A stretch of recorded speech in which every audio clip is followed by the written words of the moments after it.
നമസ്കാരം. മലയാളം മീഡിയ ലൈവിലേക്ക് സ്വാഗതം. മാധ്യമങ്ങളോട് എങ്ങനെയാണ് സംസാരിക്കേണ്ടതെന്നതിന് മറ്റാരുടെയെങ്കിലും ഉപദേശം തേടി പറയുന്ന ശീലമാണ് എനിക്കുള്ളതെന്ന് സാമാന്യ ബുദ്ധിയുള്ള ആരും പറയില്ല. നിങ്ങൾ ചോദ്യം ചോദിക്കുമ്പോൾ ഞാൻ PR ഏജൻസിയെ ബന്ധപ്പെട്ടിട്ടാണോ മറുപടി പറയുന്നത്?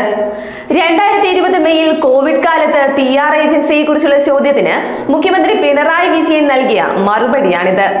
കേരളത്തിന്റെ മുഖ്യമന്ത്രിയുടേതായി ഒരു പ്രമുഖ ദേശീയ ദിനപത്രത്തിൽ വന്ന അഭിമുഖത്തിലെ അതിപ്രധാനമായ ഭാഗങ്ങൾ ഒരു PR ഏജൻസി എഴുതി നൽകിയതാണെന്ന റിപ്പോർട്ട് പുറത്തു വരുമ്പോഴാണ് പിണറായി വിജയന്റെ ഈ പഴയ വാക്കുകളും ചർച്ചയാകുന്നത്.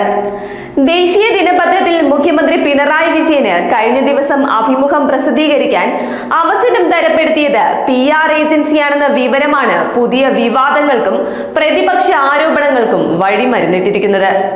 മാധ്യമങ്ങളെ നേരിടാൻ തനിക്ക് ആരുടെയും സഹായം വേണ്ടെന്ന് വമ്പു പറഞ്ഞിരുന്ന മുഖ്യമന്ത്രിയാണ് ഇപ്പോൾ പത്രങ്ങളിൽ അഭിമുഖത്തിനായി PR ഏജൻസികളെ ആശ്രയിക്കുന്നതെന്ന ആരോപണത്തിന് ഇരയാകുന്നതും.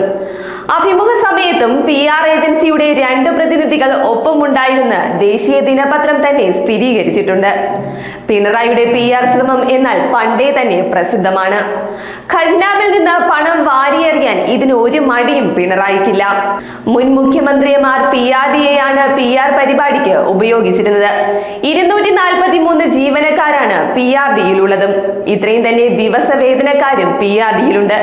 108.83 കോടി രൂപയാണ് ഒരു വർഷത്തെ PRDയുടെ ചെലവ്. മുഖ്യമന്ത്രിക്ക് താല്പര്യമില്ലാത്തത് കൊണ്ട് PRDയുടെ ജോലി പോസ്റ്റ്മാന്റേതാണ്.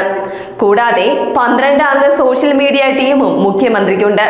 82 ലക്ഷം രൂപയാണ് ഒരു വർഷം ഇവർക്ക് കൊടുക്കേണ്ട ശമ്പളവും. 33 പേഴ്സണൽ സ്റ്റാഫുകളും മുഖ്യമന്ത്രിക്കുണ്ട്. ഇവർക്ക് ഒരു വർഷം ശമ്പളം കൊടുക്കാൻ 3 കോടി വേണം.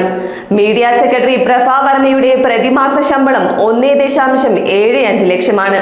പ്രസ് സെക്രട്ടറി PM മനോജിന്റെ ശമ്പളമോ 1.5 ലക്ഷവും. ലക്ഷവും കോടിയും ഇവർക്ക് നൽകിയാലും മുഖ്യമന്ത്രിക്ക് വിശ്വാസം PR ഏജൻസിയെ മാത്രമാണ്.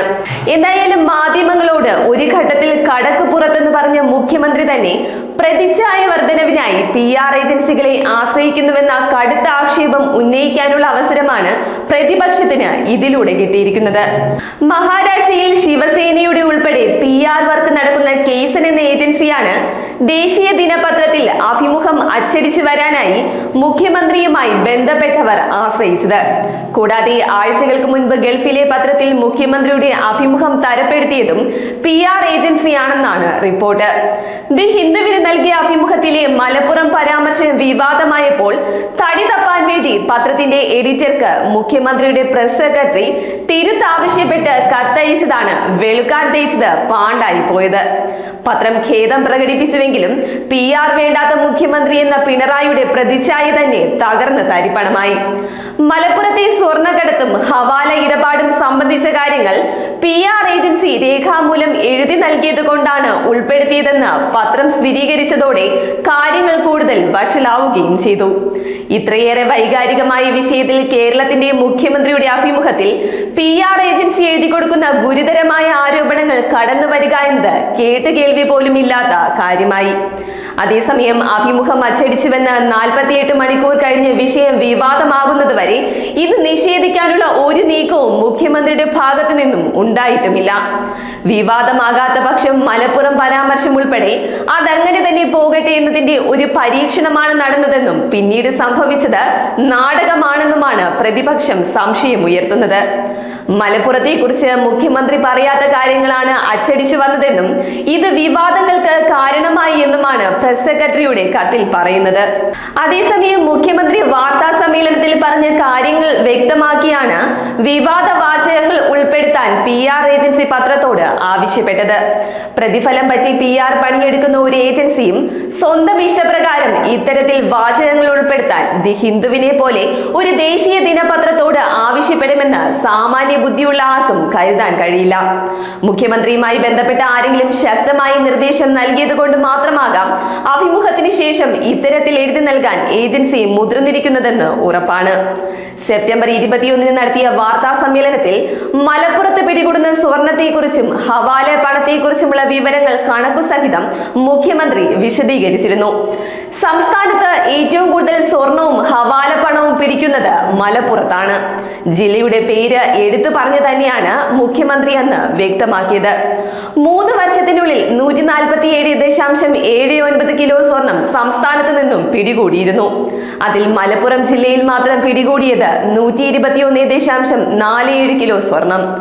2020 മുതൽ സംസ്ഥാനത്താകെ 122.5 കോടി രൂപയുടെ ഹവാല പണം പോലീസ് പിടികൂടുകയും ചെയ്തു.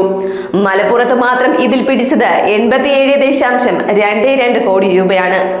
കരിപ്പൂർ വിമാനത്താവളം വഴി വലിയ തോതിൽ സ്വർണവും ഹവാല പണവും വരുന്നുവെന്നാണ് ഈ കണക്കുകൾ സൂചിപ്പിക്കുന്നത്. ഇത് കർക്കശമായി തടയുന്നത് സർക്കാരിന്റെ ഉത്തരവാദിത്തമാണ്.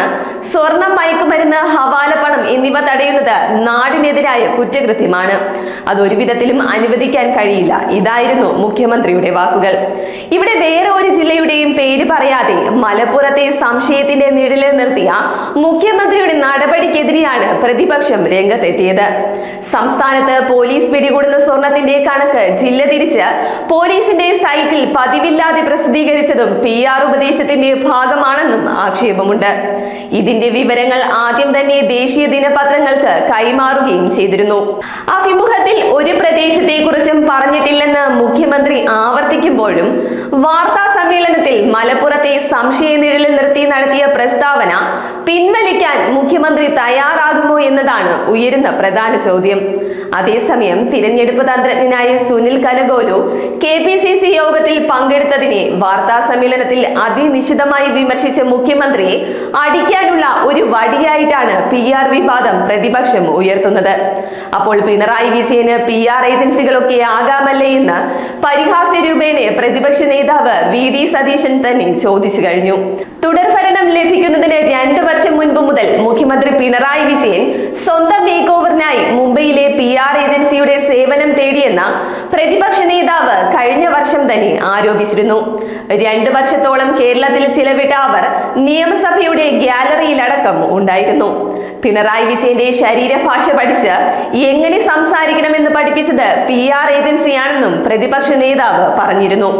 ഏതായാലും PR വിവാദം ചൂടുപിടിക്കുമ്പോൾ സമൂഹ മാധ്യമങ്ങളിൽ ഉൾപ്പെടെ മുഖ്യമന്ത്രിയുടെയും പ്രതിപക്ഷ നേതാവിന്റെയും മുൻ നിലപാടുകളാണ് സജീവ ചർച്ചാ വിഷയമാകുന്നത്.